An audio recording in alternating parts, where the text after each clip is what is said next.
a cidade santa descerá por aquele espaço aberto. Aquela animação foi justamente de Órion. As três Marias que você vê no céu são o cinturão de Órion, pena que elas não estão visíveis hoje aqui, e foi passando através daquilo ali até o espaço aberto que a NASA descobriu que há ali e que a senhora White já tinha visto em 1848. Agora, é curioso que em 1959, o professor Julio Mian, que era membro na época da Associação Brasileira de Astronomia, ele escreveu um livro chamado Maravilhas da Ciência. E o que me chama a atenção é que esse livro foi publicado pela Associação Brasileira de Astronomia. Então eles não iam publicar se fosse uma bobagem. E esse livro foi usado como livro de referência em astronomia no Brasil. E Julio Mian fala de muitas coisas do espaço sideral da física, e ele menciona um capítulo sobre nebulosas bizarras. E quando ele fala das nebulosas bizarras, em 59, ele já falava que o Observatório Óptico de Monte Palomar, na Califórnia, que era o mais sofisticado da época, note, em 59 o homem não tinha ainda pisado na Lua, aquele observatório óptico mostrava que em Órion parecia ter um túnel, um buraco, um espaço aberto. E ele conclui esse capítulo sobre Órion naquela data dizendo o seguinte: uma escritora americana, Ellen G. White, que nada sabia de astronomia e que provavelmente nunca ouviu falar na nebulosa de Órion, em um de seus livros traduzido para o português com o título de Vida e Ensinos, depois de comentar esta luminosidade, escreveu. Aí ele põe justamente o texto de Ellen White e conclui dizendo: isto dito tão simplesmente por quem nunca olhou num livro de astronomia, nem sonhava com buracos em parte alguma do céu, só pode ser acreditado a dois fatores: histerismo ou inspiração. Para ser histerismo, parece científica demais a afirmação de que toda uma cidade, a Nova Jerusalém, tenha livre passagem pelo túnel de Órion. A escritora não sabia do túnel, nem que ele é tão largo a ponto de comportar 90 sistemas solares. Terá sido revelada a esta escritora uma verdade que os astrônomos não puderam descobrir? Maravilhas da Ciência, página 281, editora Minerva. Eu sou Julio Mian, era um adventista, mas o que me chama a atenção é o fato de que esse livro foi escrito por ele a pedido da Associação Brasileira de Astronomia e foi patrocinado por um professor da época da USP, por dois professores de astronomia, diretores da Associação Brasileira de Astronomia, e referendado e usado em universidades. Se ele tivesse escrito uma bobagem, ninguém leria. E ele ali testemunha e fala de Ellen White, e o livro dele foi aceito de maneira clara. A Bíblia diz em Salmo 19, 1 e 2, os céus proclamam a glória de Deus, e o firmamento anuncia as obras de suas mãos. Como falei com vocês, eu não sou físico, não sou astrônomo, então vou falar da área que a minha área para ficar mais tranquilo. Quando você pega no hebraico essa expressão, os céus proclamam a glória de Deus, você tem um verbo sapar, que significa contar. Contar, não contar somente de número, mas contar assim, de registrar uma história contando em capítulos. Trocando em miúdos, o que está escrito ali no hebraico, no Salmo 19, é que o céu é como se fosse um flanelógrafo, no qual foi desenhada a glória de Deus em capítulos, a história da glória de Deus. E um dia discursa a outro dia o conhecimento. Que conhecimento? Alguma coisa que Deus fez foi contado no céu em capítulos. Entenderam? Como professora de escola sabatina vai contar para as crianças uma história, ela põe, olha, porque um carneirinho saiu uma vez, ela cola um carneirinho ali.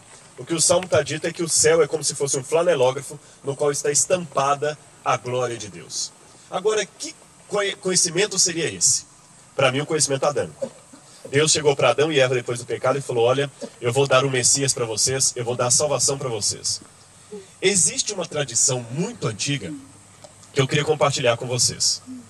Se você olhar um livro de astronomia, ele vai dizer que são os babilônios e os caldeus os pais da astronomia.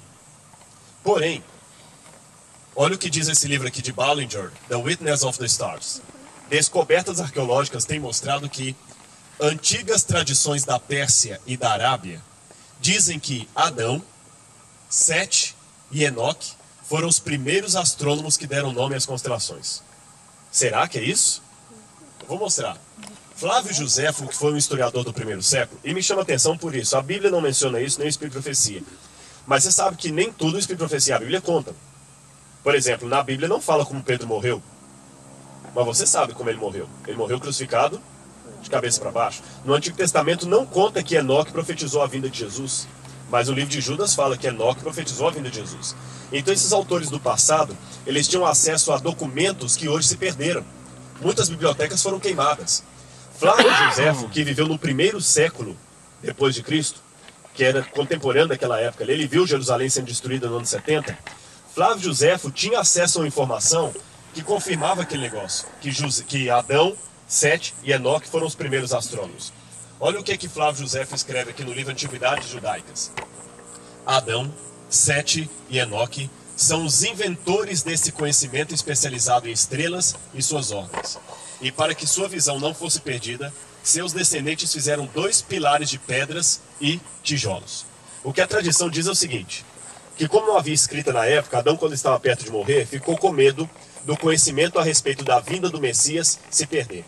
Então ele pegou as estrelas no céu, imaginou desenhos nelas, e falou o seguinte: filhos, agora contem essa história apontando para os céus, para os seus descendentes. Então cada um contaria a história da vinda do Messias, apontando para os desenhos que estavam no céu, as constelações. Só que a tradição continuou dizendo que com o passar dos anos veio a astrologia, uma falsa ciência, e deturpou a tradição adâmica, fazendo com que agora as constelações virassem signos do zodíaco, no sentido de influenciar a vida, Câncer, Sagitário e tudo mais. As constelações permanecem as mesmas, mas o nome mudou. Não é mais o nome que Adão tinha dado. Mas a pergunta que a gente faz é o seguinte: seria verdade essa questão que Adão deu nome às constelações e depois a tradição pagã acabou mudando isso? Eu tenho uma pista na arqueologia que me mostra que isso pode ter sido verdade. Segundo, trabalhando com a hipótese que pode ter sido verdade que Adão, Sete e Enoque deram os primeiros nomes às constelações, será que nas tradições que saíram deles restou alguma coisa dessa tradição adâmica? Entendeu? Essa é a pergunta. Será que não é? Porque cada um que conta que sai dali ainda mantém alguma tradição. Aqui estão as estrelas como vemos no céu, as constelações. Aqui está Dragão, a Ursa Menor, Cassiopeia, não é isso? Perseu, a Ursa Maior, as várias constelações. Eu não consigo imaginar na constelação de Dragão um dragão. Mas o pessoal imagina o desenho de um dragão. E qual teria sido o primeiro desenho que Adão imaginou aqui? Não sei. As pessoas tinham uma mente fértil e eles viam as constelações como sendo animais. A de Órion, que nos interessa, ela parece com um caçador. São as 3 Marias, que nós vimos aquela hora, não é isso? E 4 estrelas na ponta aqui. Betelgeuse, a Bellatrix, a Rigel e a Saf. E ele está junto lutando contra a constelação de Taurus. E embaixo dele está a constelação de Lepus. Agora, se eu voltar na arqueologia e procurar qual era o nome dessa constelação no passado, eu vou me surpreender com uma coisa muito interessante. Parece que faz sentido esse negócio que Adão deu nome às constelações e depois alguém deturpou. Porque em algumas constelações antigas, em algumas tradições antigas, você vê uma história muito parecida com a história do Grande Conflito. Olha no Egito. Você tem o templo de Denderah, em homenagem à deusa Hathor, que é a deusa vaca. E também tem o templo de Esna.